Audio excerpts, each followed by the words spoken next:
So, income tax registration procedure, exemption of income, accumulation and investment, forfeiture of exemption, business activity and ATG. These are the 6 things that we will look at. First, registration procedure. Now, within 1 year of the incorporation or the registration of the organization, apply in Form 10A to the Commissioner of Income Tax or Director of Income Tax Exemptions. So, there is a form in which you need to apply to the Income Tax Commissioner, and you have to attach the copy of the original instrument under which the NPO was registered. Normally, we do not attach the original instrument, but what we do is that the photocopy is attached and this is verified. So, later on we go and show it to the Income Tax Commissioner to say that this is the original. 2 copies of the accounts of 3 previous years to be attached where applicable. So, sometimes this is another problem, that in many of the workshops what we have seen is the NGOs have not even registered with the FCRA for 20-25 years, and FCRA sorry, I am so sorry, income tax.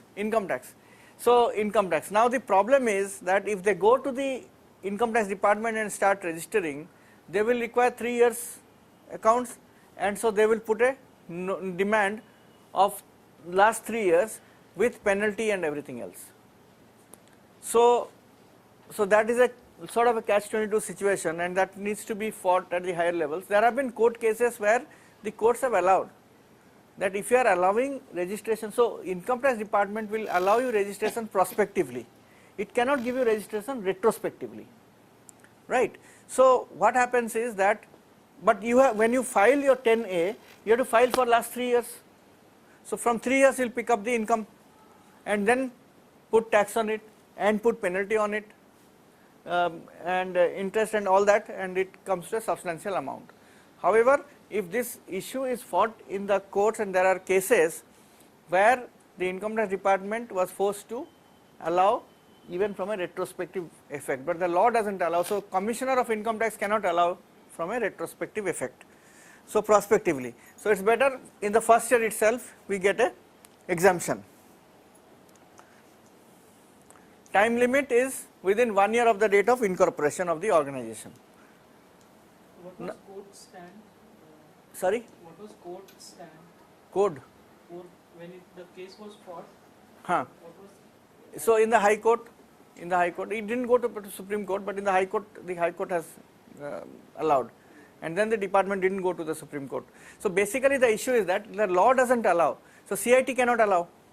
The CIT will only allow prospectively. So it's from today onwards you are registered, but then immediately he is also under the law even to charge this tax and penalty and all that, right?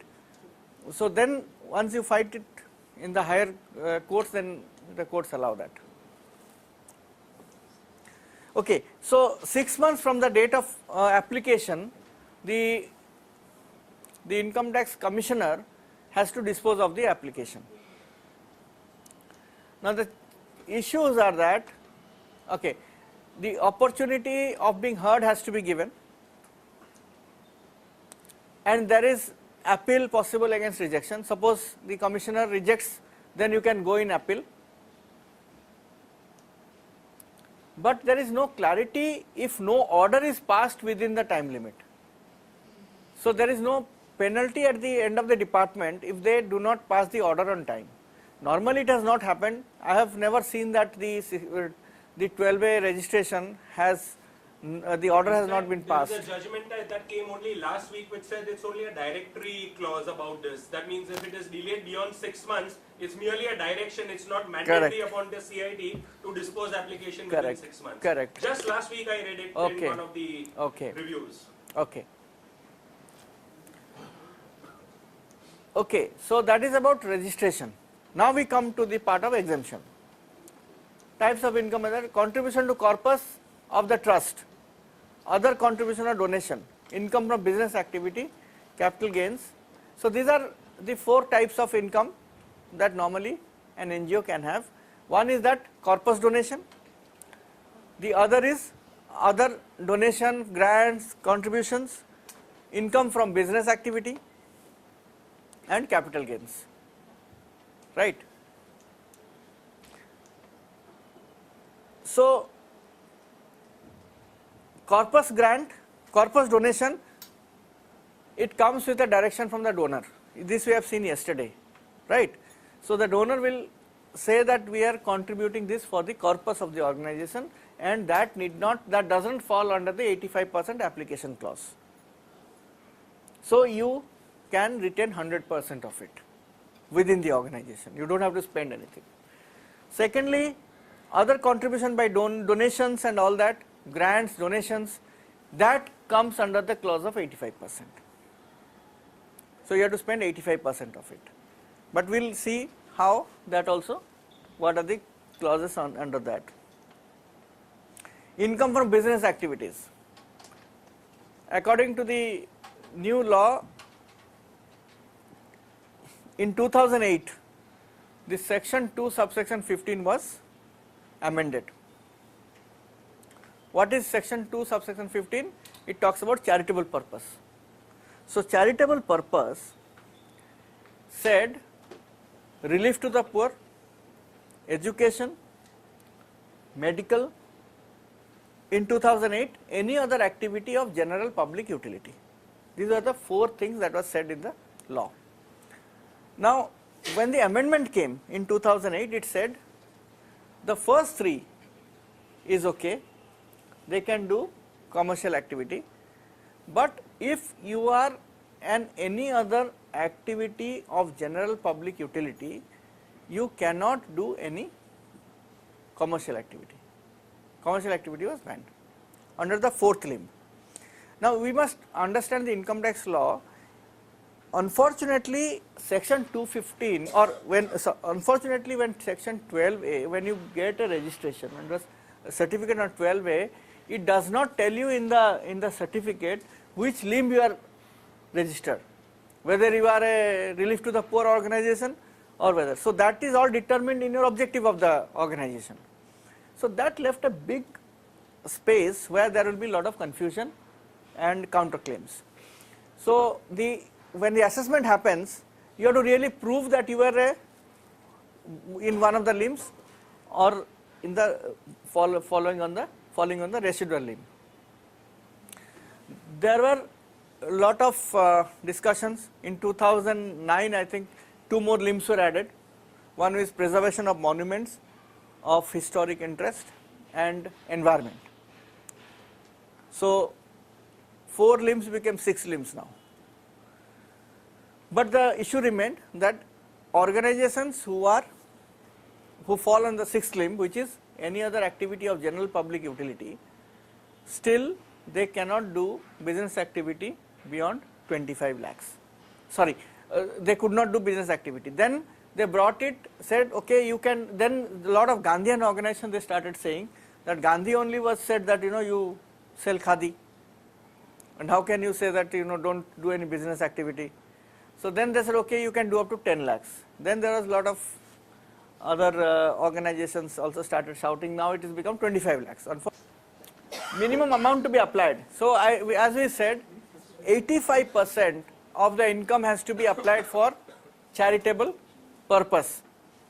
So, what happens if you are not able to apply 85%? The law says that if you are not able to apply 85%, you can set aside the amount which you could not spend, then you can apply it next 5 years for the same purpose. And if you are not able to apply within 5 years, in the 6th year it will become taxable. So, there is an option of 5 years. Accumulation, 15% can be accumulated indefinitely. This is what section 11(1)(a) says. Treatment when income is derived but not received.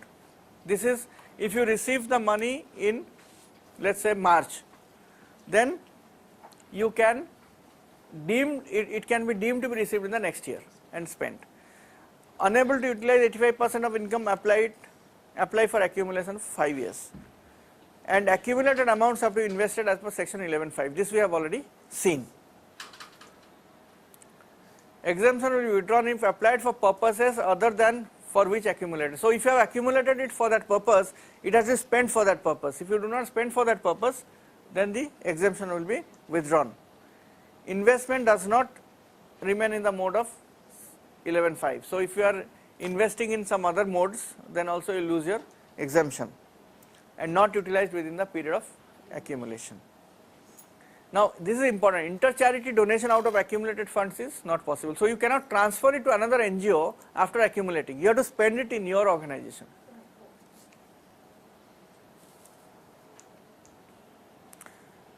Section 13 we are talking about interested parties. If the income is not applied for the benefit of public, 1A. If income is applied for the benefit of any particular religious community or caste. If applied for the benefits of persons specified in section 13.3, all that board members and relatives and so on. And if the funds are applied in modes other than those specified in section 11.5 or invested, not applied.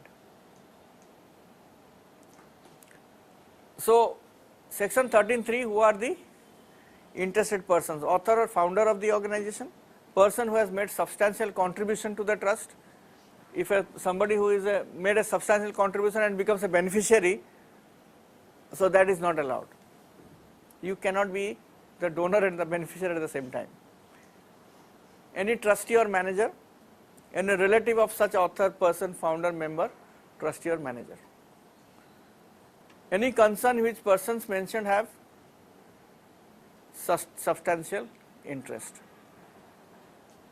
So these are the interested parties and section 13.3 says. Now business activity, charitable purpose, this we have already seen. Relief to the poor, education, medical relief, preservation of environment including watershed, forest, wildlife, preservation of monument or places, preservation of artistic or historical interest and advancement of any other object of general public utility.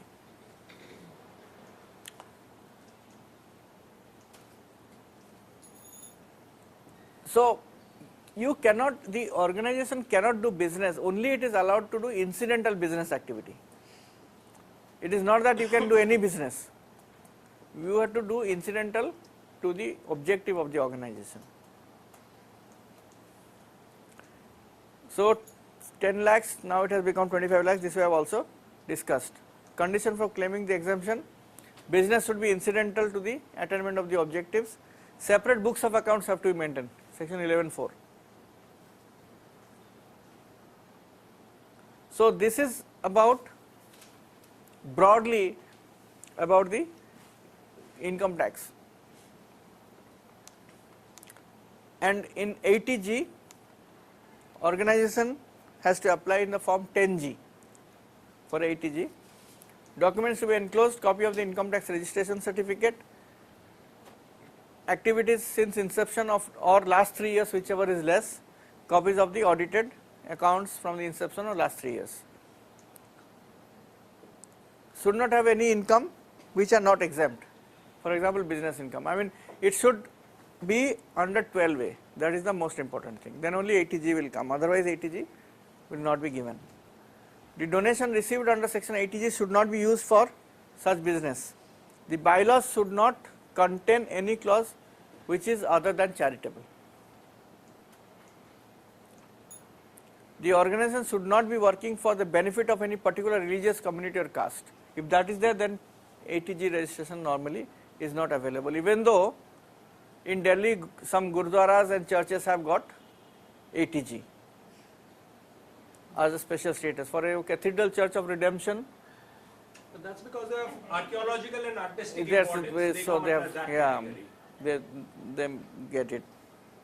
Maintains regular books of accounts of resident expenditure, properly registered in India. If donation of more than 10,000 in cash, then 80G privilege will not be available. If an organization was holding a valid registration of 80G as on 1/10/2009, then the registration is permanent. So you don't, earlier there used to be time for registration of 3 years, 5 years, but now it is one time. So if your organization had a valid registration on 1st October 2009, then it is permanent. And if now you apply, then it is only one time.